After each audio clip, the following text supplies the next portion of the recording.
Merry Christmas, everyone. Happy Hanukkah, and welcome to this edition of the Quick Snack presented by Deep Fried Draft. My name is Brian Bosarge.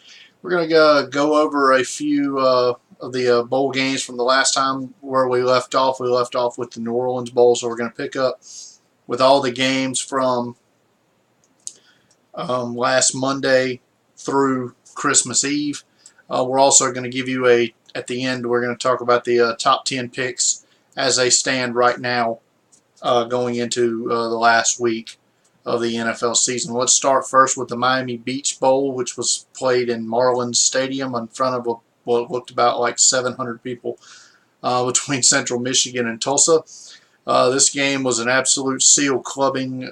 Tulsa pounded Central Michigan 55-10. Tulsa became the first school in FBS history with a 3,000-yard passer, two 1,000-yard rushers, and two 1,000-yard receivers. Tulsa senior wide receiver Josh Atkinson caught 12 passes in this one for 131 and a touchdown. He's a big possession target who can be a red zone threat at the next level. Tulsa senior wide receiver Kevon Lucas also caught 7 passes for 72 yards and 3 touchdowns. He's more of a slot guy, probably at the next level. Central Michigan senior quarterback Cooper Rush, who's going to play in the Shrine game. He was not very good in this game at all, completed less than 50% of his passes and threw 3 interceptions. Let's move on to the Boca Raton Bowl to continue the bowl beatdowns back-to-back. In this one, as Western Kentucky pounded Memphis 51-31. It was a huge night for a late-round prospect, Western Kentucky senior running back Anthony Wales. He had 35 carries in this one for 245 and 3 touchdowns. He also caught 4 passes for 84 yards. Wales is the type of back who, you can see get drafted late or signs an undrafted free agent and ends up getting a start or 2 late in the season. Let's move on to the Poinsettia Bowl between Wyoming and BYU, and this game was played in a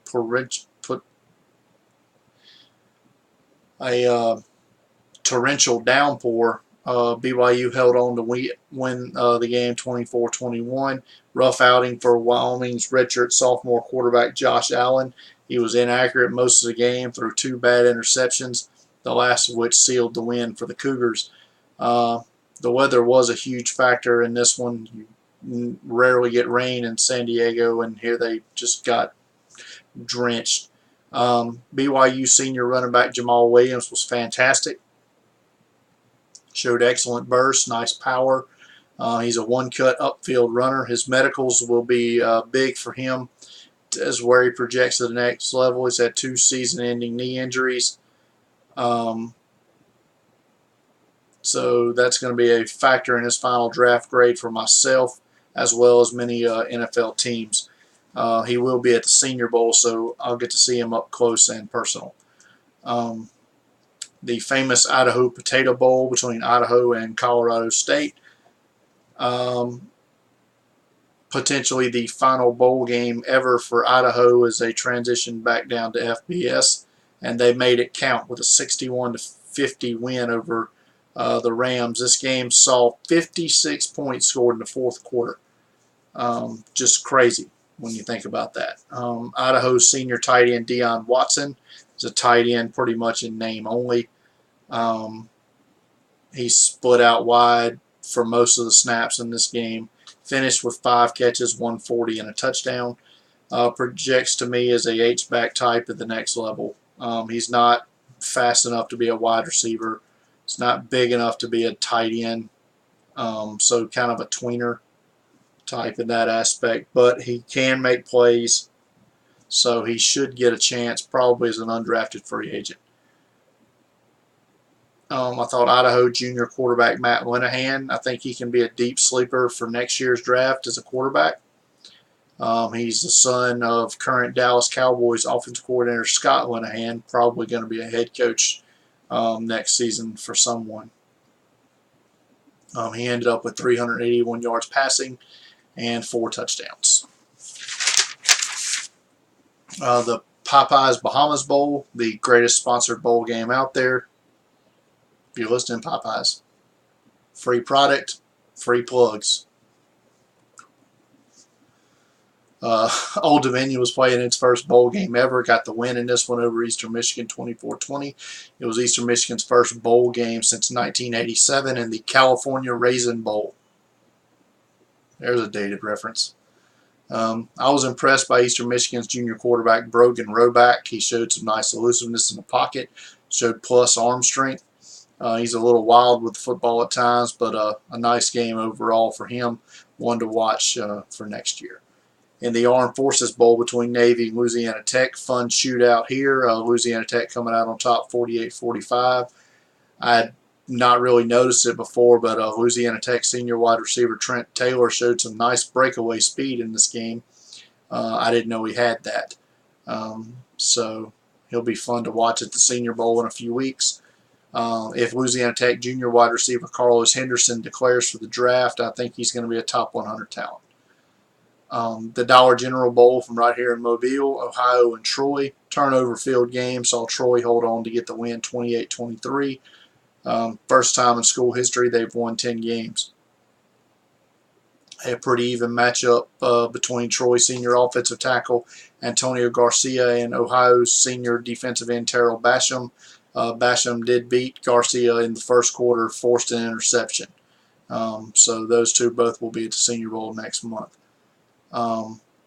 Hawaii Bowl yesterday on Christmas Eve between Hawaii and Middle Tennessee State. Hawaii outscored Middle Tennessee State 52-35 in this one. It was the first bowl game for Hawaii in 6 years. I came away impressed by their junior tight end, Matuzala Unga. Unga has nice size, 6'5", 240, solid route runner, decent athleticism, very good blocker, but he also has nice hands. He also may project as more of an H-back at the NFL level, but he's definitely a name to file away. More bowl games start back up tomorrow. I'll probably hit you up with another quick snack video Wednesday night. Cover the games Monday, Tuesday, and Wednesday, or Monday and Tuesday at the very least, and then of course I'll be off to Birmingham Thursday for some live scouting of the Birmingham Bowl between South Florida and South Carolina. So look for a post on that on the website probably Friday, and live tweets throughout the game from that. After yesterday's NFL games, let's talk about where the top 10 of the draft order sits. These will not change based on the games today or tomorrow night. Currently the number one, despite winning yesterday for the first time this season, Cleveland held on to the number one pick thanks to San Francisco holding on to beat the Rams. But the number one pick in the draft will be right now with the Cleveland Browns. Number 2, San Francisco. Chicago currently has the third pick. And based on, because I don't think any of these coaching staffs or front offices are going to get shook up, I would say your 2 Senior Bowl teams will be coached by either the Browns, 49ers, or Bears. The number 4 pick right now with Jacksonville, they've already fired their head coach. The Tennessee Titans was in playoff contention until last night and, well, yesterday when Marcus Mariota broke his leg. But despite that, they're going to get a top 5, potentially get a top 5 draft pick thanks to their draft trade last year with the Rams. The Jets will pick 6th as of today. The Chargers 7th. Look for a head coaching change probably there. The Bengals will pick 8th. Maybe a head coaching change there. It's probably time, to be honest. The Panthers will pick 9th. And the Cleveland Browns will currently pick 10th thanks to their draft trade last year with the Eagles. That's going to wrap up this quick snack video. Like I said, we'll probably be back with another one Wednesday, and then probably follow up another one next weekend.